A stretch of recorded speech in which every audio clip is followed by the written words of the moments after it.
Currency, it's the largest and most liquid market in the world. I'm Brigid Taylor, and this is Currency Wars. The rand has gained 2.3% versus the dollar over the past week, placing it in second place in terms of emerging market performance. Relevant to note is the fact that many of the fragile five currencies are amongst those top performers. Helping to support the stronger risk bias is an S&P 500 that again tested record highs in the second quarter earnings as they continue to impress.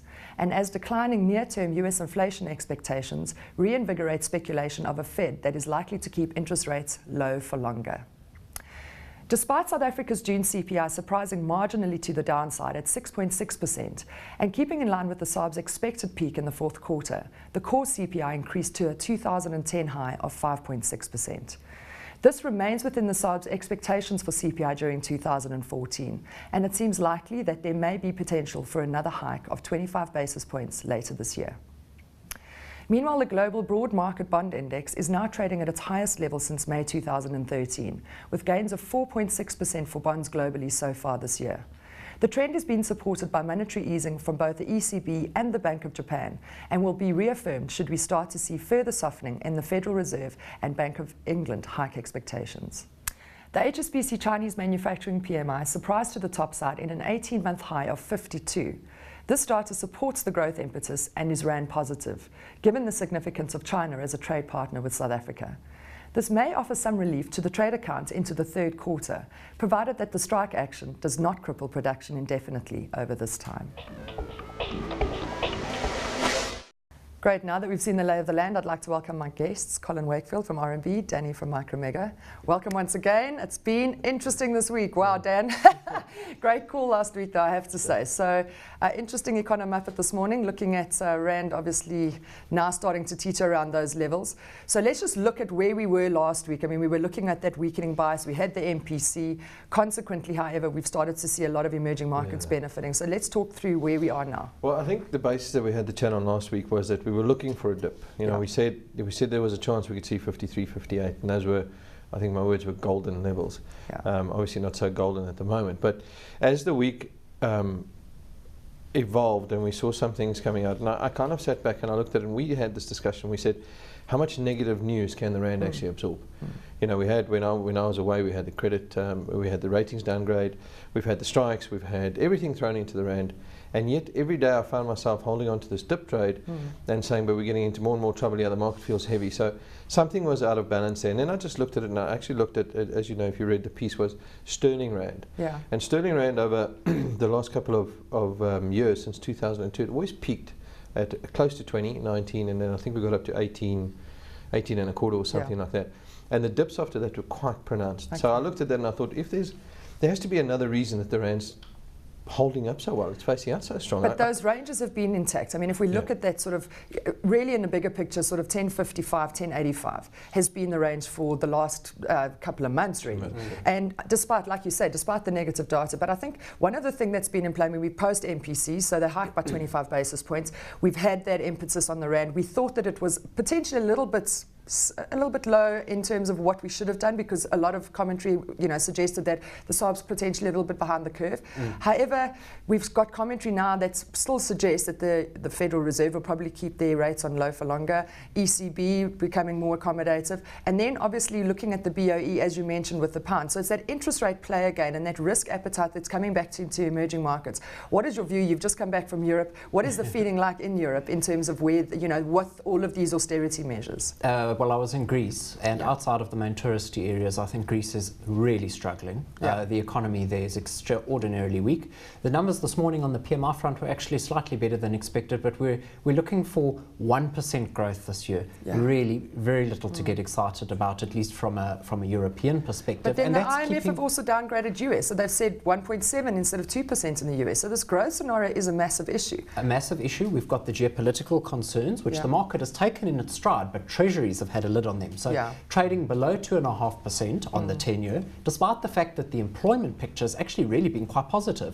And I think, frankly, that, as you mentioned, from a yield perspective, has been one of the key supporting factors for, broadly speaking, emerging market equities and, of course, emerging market FX as well. Well, that's the thing, and I think that that's the key right now, and the thing that we should keep our eye on, or however you must obviously jump in and suggest anything else, but it is that interest rate environment, right? Just on what Carl said, in terms of the one thing that we missed in my eagerness to better the rand is that our long bond trades close to 9%.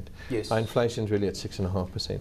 As you mentioned, if the appetite of the Fed is not to raise rates, where do we make money? You make money in risky assets. So the rand does become a vogue play then.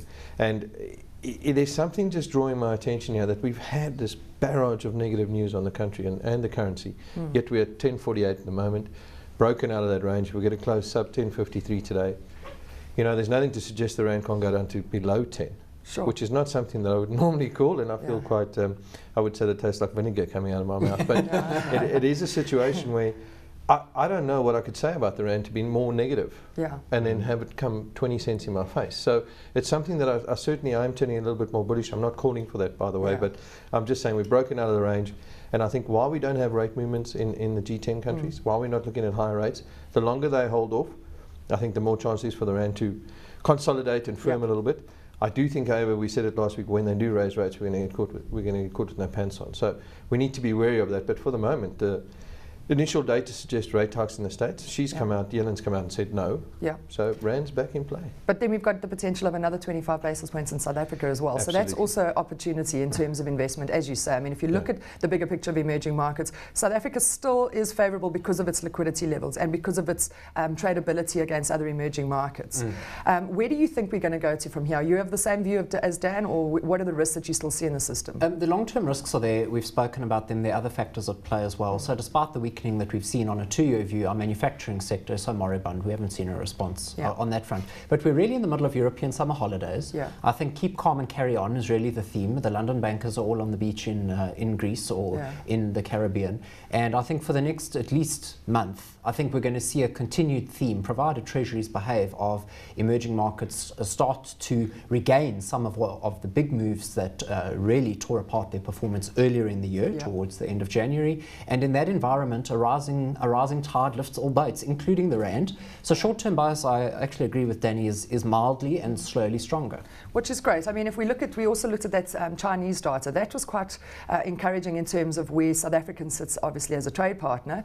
And then we've also got the strike action that looks as though, amazingly enough, it may just come to an end. So those are the two. I mean, that was one of the key indicators that we were looking at last week. I think that the strikes particularly was just a negative sentiment play.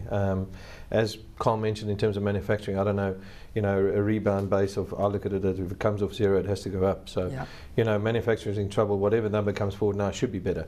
So that'll be slightly positive. From the rand perspective, as you mentioned, in terms of the strikes have gone away, while they are in the process of going away, we're looking at high interest rates locally. It's absorbed all the bad news it can, and rates aren't going up in the States. So for the time being, Carl's comment in terms of keep calm and carry on seems to be in play. Cost of carry, it's tough to be long dollar rand because your cost to carry, and now that's turned around. This emphasis in that range, we were buying dips but finding ourselves every time towards the lower end of that, and we said last week look for 53, 58. It should hold. It hasn't. So I am slightly more bullish. I do think we have potential to carry on strengthening. The only risk that I see is that, for example, this afternoon we've got ADP, we get ADP numbers coming in the States at some stage, and if those come out aggressively high, people start mentioning rate hikes again, and then the rand could react to that. So there's always a short-term risk, but I think the overall picture is for slightly more. Well, that's the thing. I mean, we had that IMF report coming out that they were saying that they're looking at downgrading the outlook in terms of the US growth. However, as you mentioned, Joe, the job creation has been robust. So if we look at, in South Africa specifically, one of the main impetus points that we need to focus on as well is the Q3 trade numbers, right? So that's going to be a big number, and especially if we start to see this striking action abate, and with the Chinese economy doing as well as it is, do you think that that's going to bode positively for the rand, or do you think that we've already done quite a lot of damage in terms of the previous strike action? I think that the amount of time that it's going to take the mining sector to get back up to full speed, I think they're anticipating only the end of Q3. So the real benefit in terms of actual production and potential exports would come through later in the year. Hopefully the impact on the growth numbers comes through sooner than later. Our growth numbers from an emerging markets perspective are so weak.